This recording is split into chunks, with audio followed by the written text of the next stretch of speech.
네, 반갑습니다. 오늘은 트럼프 탄핵 관련한 얘기를 드리겠습니다.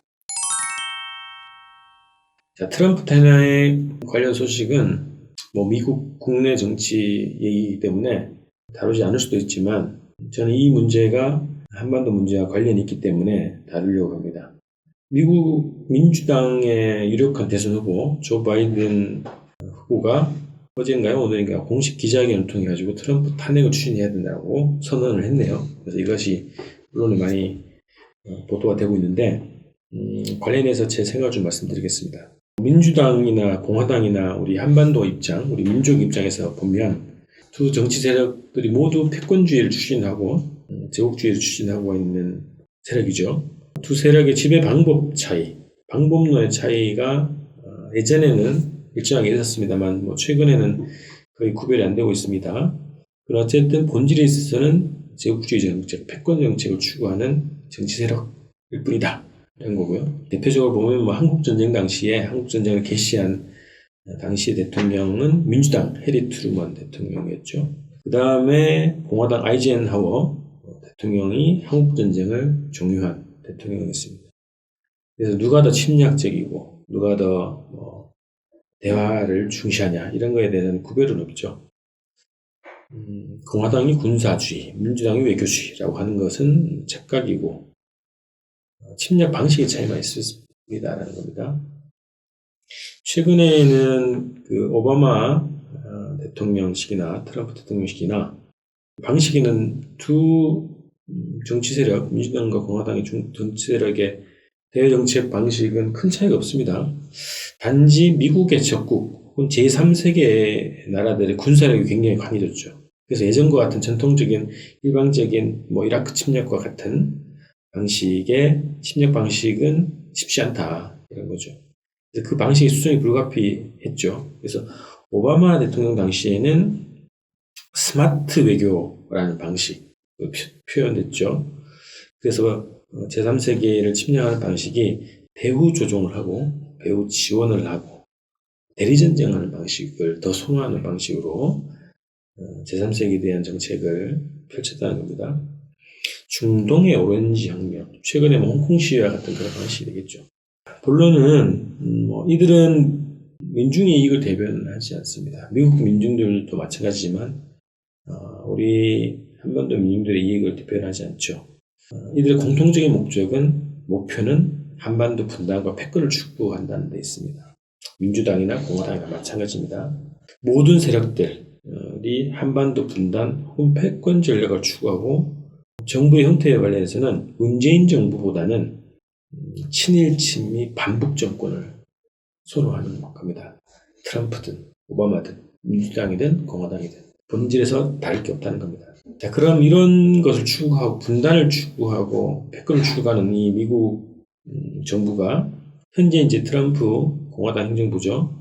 분단과 패권을 위협하는 북미 대화에 왜 나서게 됐나?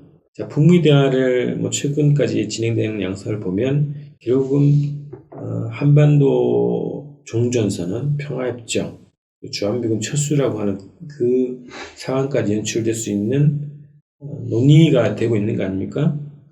근데 왜 패권과 분단, 지배를 추구하는 미국 정부가 대화에 나서게 되는가? 자, 이것은 트럼프 대통령과 폼페이오 국무장관이 공통적으로 얘기하는 이유입니다. 자, 북의 핵실험과 ICBM 발사가 지금 없다는 거예요. 중단 상태에 있기 때문에 미국이 더 안전해졌다. 이전보다 더 안전해졌다. 트럼프 대통령은 기회만 되면 이것을 자신 업적으로 강조합니다. 그리고 늘 그렇게 얘기하죠. 전임 현 정부까지 북과 해놓은 게 없다. 북과 대화에서 북한과의 관계에서 뭔가 성공을 한 게 있냐. 그리고 자기가 대통령이 되지 않았으면 미국은 전쟁을 했을 것이다. 이렇게 강조를 합니다. 미국이 더 안전해졌다는 거죠. 대화 반대파들에 대한 그들의 논리가 이런 겁니다. 미국의 안전을 위해서 협상을 해야 된다. 이런 주장을 한 거죠. 그래서 결국은 어쩔 수 없는 미국의 선택. 이것이 미국의 행보에 영향을 줬다. 이런 겁니다. 실제적인 군사적 위협. 북한의 군사적 위협이 미국에 대한 실제적 위협이 됐다는 거고요. 그것이 그들을 미국을 협상장으로 물론 요인이 된 것이라고 봅니다. 2017년 화성 15형 발사 이후에 그 2018년에 펼쳐진 남북대화, 북미대화의 현상을 보면 실에 드러난 거죠. 자, 그래서 민주당을 앞세운 주류 세력들의 저항이 시작된 겁니다. 탄핵 추진의 본질은 저는 결국 트럼프의 북미 대화를 파탄내려고 하는 데 있다. 이것이 본질이라고 봅니다. 북미 대타결을 저지하려는 주류 세력들의 저항이 탄핵 추진으로 나타났다고 보는 겁니다. 10월 3일, 4일 북미 실무회담이 있었죠. 물론 이제 결의됐습니다만 실무회담이 개최가 되기 위해서는 그 이전에 여러 가지 논의가 있었겠죠. 물밑접촉이 있었겠죠. 비건 미국의 특별 대표가 비밀리에 방북했다는 얘기도 있었죠. 그 전에. 자, 이런 움직임 속에서 민주당이 9월 24일 날 탄핵 절차를 개시하게 됩니다. 아마도 북미 대화의 진전 신호가 곳곳에서 나오던 시기에 이 탄핵 카드를 꺼내 들었다.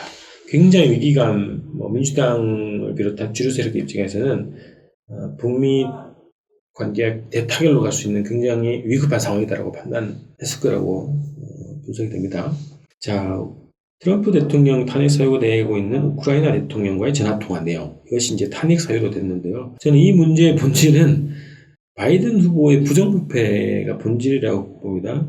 그러니까 바이든 후보가 부패를 저지른 정황이 있는데 이거를 조사하라고 하는 압력을 넣었다는 거예요. 트럼프 대통령이 우크라이나 대통령 전화를 통해 가지고. 그래서 이것이 탄핵 사유다 주장을 하고 있는 겁니다.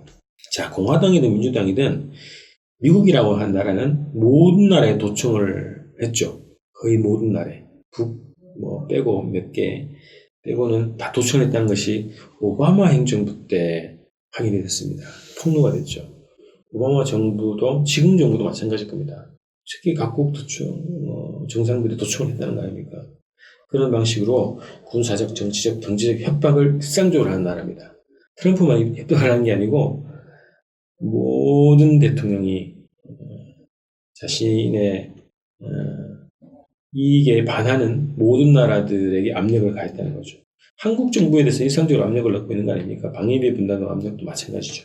자, 바이든은 민주당의 유력한 대선 후보입니다. 그의 비리 문제가 핵심이고요. 트럼프와 바이든의 이 대선 싸움판에 대한 평가는 별로 할 필요가 없는데 핵심은 지금 탄핵 발의 문제의 시발점은 바이든의 부정부패라는 거예요. 그런데 민주당이 이걸 소재로 해서 무리한 탄핵안을 발의한 거죠. 탄핵의 대상이 되든 안 되든 그거는 저는 관심이 없습니다만 탄핵이라고 하는 이 정치적 행위의 기본 본질적 목적이 트럼프 행정부의 북미 대타결을 저지하기 위한 주류 세력들의 반란, 저항이다 이렇게 분석을 합니다. 자, 미국의 운명은 어떻게 될까요? 만약에 북미 관계를 대전환하지 않으면 현재 패권 국가, 패권을 추구하는 국가가 패권을 유지할 수 있을까? 혹은 북미 대타결을 하면 패권을 동북아에서 한반도와 동북아에서 패권이 축소가 되거나 후퇴가 되겠죠. 그런 과정으로 가게 되면 보통 국가와 모든 나라들과의 정상적인 관계에 정상적인 지위를 갖는 보통 국가가 될 가능성이 높아지겠죠. 어느 방향으로 갈 건지는 미국이 선택을 해야 되겠죠. 패권을 계속 추구하고 북미 대결 상태로 계속 간다는 것을 추구한다면 패권 국가에서 갑자기 몰락 국가로 갈 가능성이 굉장히 높다 보고요.